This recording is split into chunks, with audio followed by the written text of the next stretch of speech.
Governments like to claim they are working to secure your financial independence. They speak of stability, development, and opportunity. But a closer look at history reveals a far darker reality. Governments have long relied on concealed financial tactics to keep ordinary people poor, all while concentrating wealth and power in their own hands. What's most disturbing is that these tactics have existed for centuries. They have been reused for centuries, dressed up in different forms and rebranded under new labels, yet always serving the same goal: moving wealth upward while keeping the majority reliant on the system. Let's begin with the oldest and most straightforward tactic: inflation. When a government spends beyond what it can collect in taxes, it faces two choices. It can be honest about the situation and raise taxes directly, a move that carries serious political risk. Or it can subtly weaken the currency, quietly eroding the value of every coin and banknote in circulation. Ancient Rome became an expert at this approach. By the 3rd century AD, emperors burdened by military costs began lowering the silver content of the denarius. A coin that was at once almost entirely silver gradually turned into mostly copper, coated with only a thin layer of silver. The empire acted as if nothing had happened, but the cost was borne by everyone using that money. Prices surged, savings were wiped out, and incomes failed to keep pace. It functioned as a hidden tax on the public, a tactic that continues today, only now it's carried out by central banks rather than royal mints. During the Middle Ages, a different variation emerged: compulsory loans. Kings in England, France, and Spain frequently pressured wealthy merchants and guilds to provide loans to the crown. Naturally, these loans were anything but optional. Saying no could result in penalties, seizure of property, or even harsher consequences. At times, the crown pledged to repay the money with interest, but repayment was frequently delayed, paid back in debased currency, or never delivered in the first place. The state continued funding its wars and lavish courts, while merchants were left with no real option but to give up their wealth. The method was simple: force masked as loyalty or civic obligation, and it remained effective for generations. By the 17th century, the deception had evolved. The financial system itself became the mechanism. When Britain established the Bank of England in 1694, it wasn't an act of goodwill. The government needed funds to wage wars against France. Affluent investors purchased government bonds, and in exchange, the crown promised regular interest, financed through taxation. At first glance, this arrangement seems reasonable. But consider who actually shouldered those taxes: everyday people, paying levies on basic goods like salt, beer, and cloth. The rich loaned money to the state and collected reliable interest, while the burden of higher taxes fell on the poor to cover those payments. What was presented as national finance was, in reality, a system for moving wealth upward. It also established a pattern that still persists today. Lending to governments is considered among the safest investments, with returns ultimately secured by the work and spending of ordinary people. Jump ahead to the modern era, and these tactics are everywhere. Consider deficit spending. Governments accumulate enormous debt by issuing bonds purchased by investors, banks, and foreign states. Officials tell the public the money is meant for infrastructure, employment, or social support. In reality, much of it flows to defense firms, corporate handouts, and financial rescues. And when it's time to pay the bill, governments rarely reduce spending at the top. Instead, they increase taxes, weaken the currency, or cut social programs. The illusion is that the debt exists for the public good, yet the cost falls on the public, while the gains flow to bondholders. Then there are bailouts. During the 2008 financial crisis, banks made reckless wagers, packaged toxic mortgages into complex securities, and pushed the global economy to the brink. Who absorbed the losses? Everyday taxpayers via enormous government rescue packages. And who benefited once the dust settled? The same banks walked away stronger and more consolidated than ever. The formula was straightforward: profits stayed private, while losses were pushed onto society. The public was assured this was essential to protect the system. Even government approaches to pensions and retirement rely on a similar illusion. For decades, workers in places like the United States, Britain, and much of Europe have paid into state-run programs, believing their contributions would be waiting for them in old age. In reality, governments often don't set that money aside at all. They spend it right away and replace it with promises on paper. The assumption is that future taxpayers will foot the bill when the obligations come due. In effect, it's a generational Ponzi scheme disguised in official terminology. It functions until demographics change, societies grow older, and the model becomes unworkable. At that point, the system is reformed, typically through benefit cuts, higher retirement ages, or by eroding payouts through inflation. Look at the recurring pattern. At every step, the strategy depends on perception.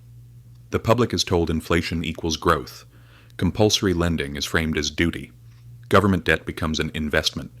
Bailouts are labeled stability, and pension reductions are called reform. This wording hides the truth, a steady movement of wealth from the many to the few, from the bottom upward. History shows this has succeeded for centuries because most people don't study economic history, lack a clear understanding of financial systems, and recognize the trap only after it is already closed. In recent decades, these tactics have grown even more complex. Take quantitative easing, for example, a concept few had even heard of before the 2008 financial crisis. Central banks effectively created trillions in new money, using it to purchase government debt and mortgage-backed securities in an effort to calm the markets. Officials and financial leaders told the public this intervention was essential to avoid economic collapse. And it succeeded, at least for the financial sector. Asset values exploded. Stocks, property, and bonds climbed sharply. But who held the majority of those assets? The affluent. For typical households without significant investments, the gains were limited, while the costs showed up as warped markets and a higher cost of living. The maneuver was that creating money propped up the system for those at the top, while stoking inflation and widening inequality for everyone else. Another contemporary trick is taxation by stealth.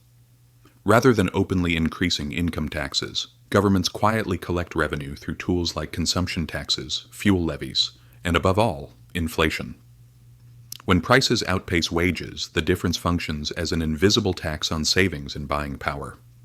Inflation is appealing to governments because it shrinks the real burden of their debts. But for citizens, it steadily undermines economic independence. You might feel wealthier because your paycheck is larger on paper, but if your expenses grow faster than your income, you're actually becoming poorer. This isn't a flaw in the system. It is the system. Inflation isn't just an economic side effect.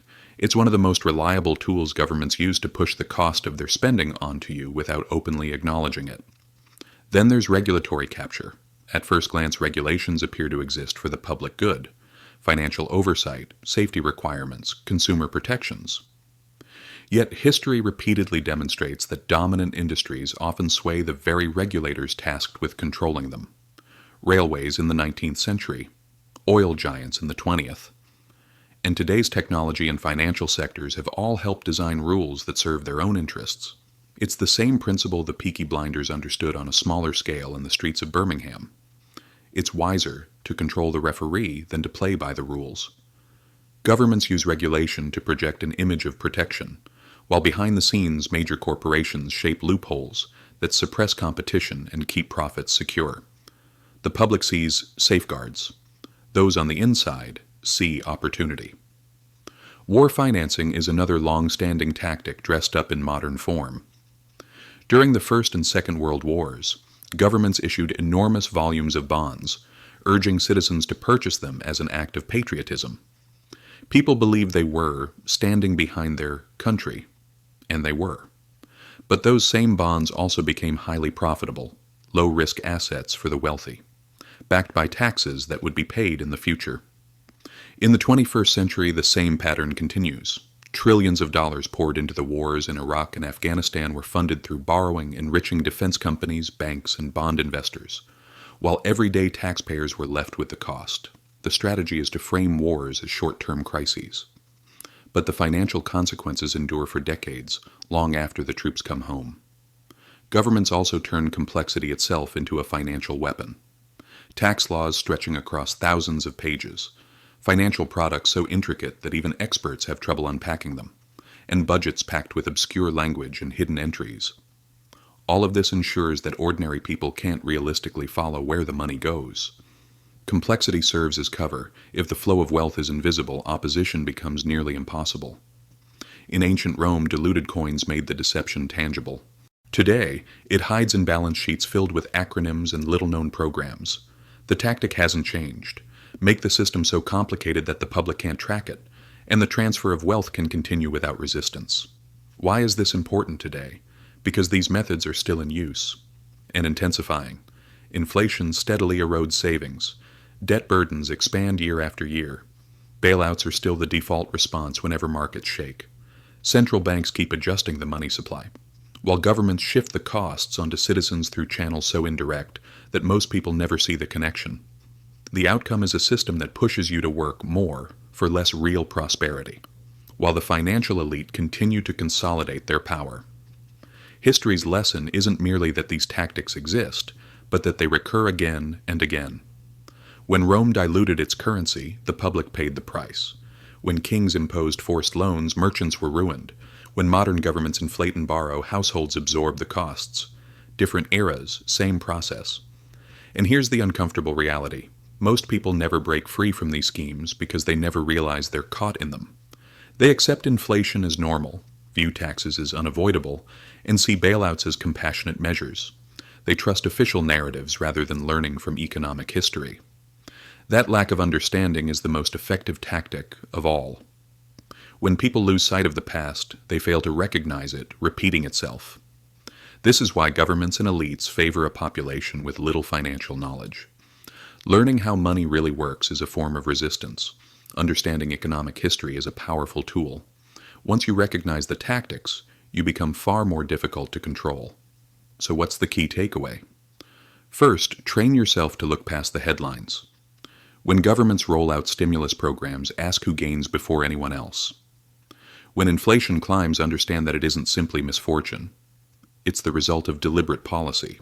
When new regulations are introduced, question who designed them and who stands to benefit. Second, focus on building genuine wealth beyond these traps. Assets that can retain value even when money itself loses purchasing power. Third, never take it for granted that the system serves your interests simply because it claims to. Systems are designed to preserve themselves, not to protect you. History may not repeat word for word, but if you fail to understand it, the outcome can be just as unforgiving. The financial tactics that left Roman citizens impoverished are the very same forces draining your bank account today, only wrapped in modern terminology. The real difference is whether you recognize them before it's too late. If this shifted your perspective, consider subscribing. History holds the clues, and I'll help you uncover them.